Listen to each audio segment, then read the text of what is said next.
தென்னகத்தின் தண்ணீர் தொட்டி என போற்றப்படும் நீலகிரியில் உள்ள நீர்நிலைகளால் சமவெளி பகுதிகளின் குடிநீர் மற்றும் விவசாய தேவைகள் பூர்த்தியாகின்றன.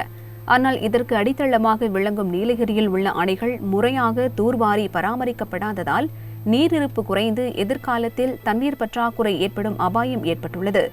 வனப்பகுதிகளிலும் நீர் வழித்தடங்களிலும் பிளாஸ்டிக் உள்ளிட்ட கழிவுகள் கொட்டப்படுவது, ஆக்கிரமிப்புகளால் சதுப்பு நிலங்கள் குறைந்து போனது, அளவுக்கு அதிகமான ஆழ்துளை கிணறுகள் அமைப்பது உள்ளிட்ட பல காரணங்களால் இன்னும் சில ஆண்டுகளில் நிலத்தடி நீர் அதல பாதாளத்துக்கு சென்று மனிதர்கள் மட்டுமின்றி வன விலங்குகளும் தண்ணீரின்றி தவிக்கும் நிலை ஏற்படலாம் என எச்சரிக்கிறார்கள் ஆராய்ச்சியாளர்கள். தென்னிந்தியாவில் மட்டுமல்ல, தமிழகத்திலும் கூட ஒரு வறட்சி இல்லாத ஒரு மாவட்டமாக தான் இதுவரை நீலகிரி மாவட்டம் இருந்து வந்திருக்கிறது. காரணம் என்னவென்றால் இங்குள்ள நீர்நிலைகள்.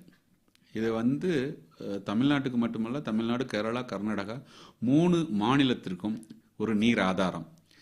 ஆனால் இன்னைக்கு நீலகிரி மாவட்டத்தில் உள்ள நீர்நிலைகள் பராமரிப்பின்மை காரணமாக இங்கே உள்ள நீரின் அவைலபிலிட்டி குறைந்து கொண்டே போகிறது.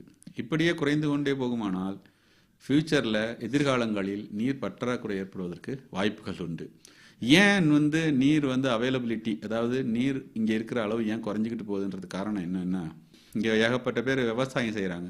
அந்த விவசாய நிலங்கள்லேருந்து கேட்ச்மெண்ட் ஏரியாவிலேருந்து வரக்கூடிய மண் எல்லாமே அடிச்சுட்டு இங்கே உள்ள நீர்நிலைகள், டேமு, ரிசர்வாயர்ஸ், குளங்கள் எல்லாமே படிகிறதுனால நீர் கொள்ளளவு, அந்த ஒரிஜினல் ஸ்ட்ரக்சர்ஸோட நீர் கொள்ளளவு குறைஞ்சிருச்சு. அதனால சும்மா ஒரு சின்ன மழை பெஞ்சா கூட, ஒரு நாள் மழை பெஞ்சா கூட உடனே அந்த டேம் ஃபுல்லாகி கீழே மேட்டூருக்கோ இல்லை பவானி சாகருக்கோ இல்லை பில்லூர் டேமுக்கோ தண்ணி போயிடுது. நீரின் அளவு பார்த்தீங்கன்னா ஒரு நீர்வரத்து கால்வாயில் கொஞ்சம் நேரம் நின்று வர மாதிரி இருந்ததுனா தான் பூமிக்குள்ளே போகும். அது உடனே குப்பைகள் அடைபட்டிருக்கிறதுனால உடனே தண்ணி எல்லாம் வெளியேறிடுது. இன்னொன்று, அந்த சதுப்பு நிலங்கள், அளவுக்கு அதிகமான சதுப்பு நிலங்கள் இருந்த ஒரு மாவட்டம் இங்கே. இன்னைக்கு ஃபாரஸ்ட்ரி, வனப்பகுதி தவிர மற்ற ஏரியாவில் உள்ள சதுப்பு நிலங்கள் முழுமையாகவே சீரழிந்து விட்டன. ஒன்று ஆக்கிரமிப்பு காரணமாக, இன்னொன்று பராமரிப்பின்மை காரணமாக.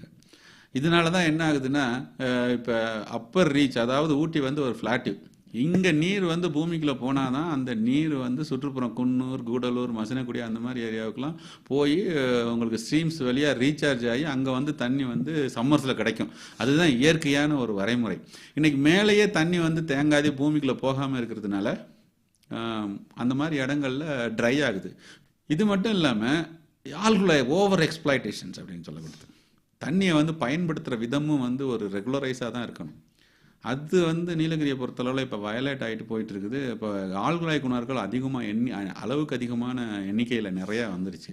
இப்படி ஆழ்குழாய் கிணறுகள் போட்டு எக்ஸ்ப்ளாய்ட் பண்ணிட்டீங்கன்னா அப்புறம் நம்ம நிலத்தடி நீருக்களும் அதிகமாக ரீசார்ஜும் பண்ண முடியாமல் அவைலபிலிட்டி குறையிறதுக்கு கண்டிப்பாக வாய்ப்பு இருக்குது. ஒரு 20 வருஷம் கழிச்சு பார்த்தீங்கன்னா ட்ரை ஆயிரும். நீங்கள் ஆழ்குழாய் கிணறுக்கு போட்டாலுமே ஒன்றும் தண்ணி கிடைக்காதுக்கு ஒரு சான்ஸ் தான் இருக்குது. அதனால் என்ன செய்யணும்னா, குப்பை கழிவுகளை முழுவதுமாக அகற்ற வேண்டும். நீர்நிலைகளை மட்டும் இல்லை, இந்த ஓப்பன் பிளேஸ் லைக் இப்போ பைக்காராவுக்கு போகிற வழியில் பார்த்தீங்கன்னா right side, left side, Thalaikunda to Pykara almost எல்லாம் சாப்பாட்டுக்கு யூஸ் பண்ணுறாங்க. ஷூட்டிங் பிளேசஸ் எல்லாம் சாப்பிட்டுவிட்டு அங்கே உள்ள குப்பை கழிவுகள், பிளேட்டுகள், பேப்பர் பிளேட்டு, பிளாஸ்டிக்ஸு இதெல்லாம் சர்ஃபேஸில் போட்டு வச்சுறாங்க. அப்போ நீங்கள் பிளாஸ்டிக்ஸை சர்ஃபேஸில் போட்டு வச்சிங்கன்னா அவ்வளோ ஏரியாவே நீங்கள் கவர் பண்ணிடுறீங்க. பூமிக்குள்ளே தண்ணி போகாமல் கவராக இருக்குது. ரெண்டாவது, மேலே எந்தெந்த ஒரு வடிகால்களாக இருந்தாலும் கிராம மக்கள் வேளாண்மையிலிருந்து கடக்கூடிய கழிவுகள் மற்றும் கடை அந்த மாதிரி வர ஹோட்டல்கள், இதிலிருந்து வர கழிவுகள் எல்லாமே வரத்து கால்வாய், அதாவது கால்வாய்களில் கொண்டு போய் வடிகால்வாயில் கொண்டு தான் கொட்டுறாங்க. இது ரெண்டாவது, இதை அவாய்ட் பண்ணணும். மூன்றாவதாக, இந்த நீர்நிலைகளை சீரமைக்க வேண்டும், தூர்வார வேண்டும். அதாவது வடிகாலாக இருக்கட்டும், சதுப்பு நிலங்களாக இருக்கட்டும், அது எல்லாத்தையுமே தூர்வாரி பராமரிக்க வேண்டும். இதையெல்லாம் செஞ்சால் தான் நம்ம நீலகிரி மாவட்டத்தை பொறுத்தளவில் நீர் கிடைக்கும். இல்லைன்னா கீழே உள்ளவங்களுக்கு நீர் கிடைக்கும். ஏன்னா மேலே உள்ள தண்ணியெல்லாம் விட்டுட்டோம்னா கீழே தான் அவங்களுக்கு எக்ஸஸ் வாட்டர் கிடைக்கும். ஆனால் மேலே உள்ள மக்களுக்கு மட்டுமல்ல, விலங்குகளுக்கு, அதிகமாக விலங்குகளுக்கும் நீர் கிடைக்கணும்னா இந்த முறைகளை இங்கே பராமரிக்க வேண்டும்.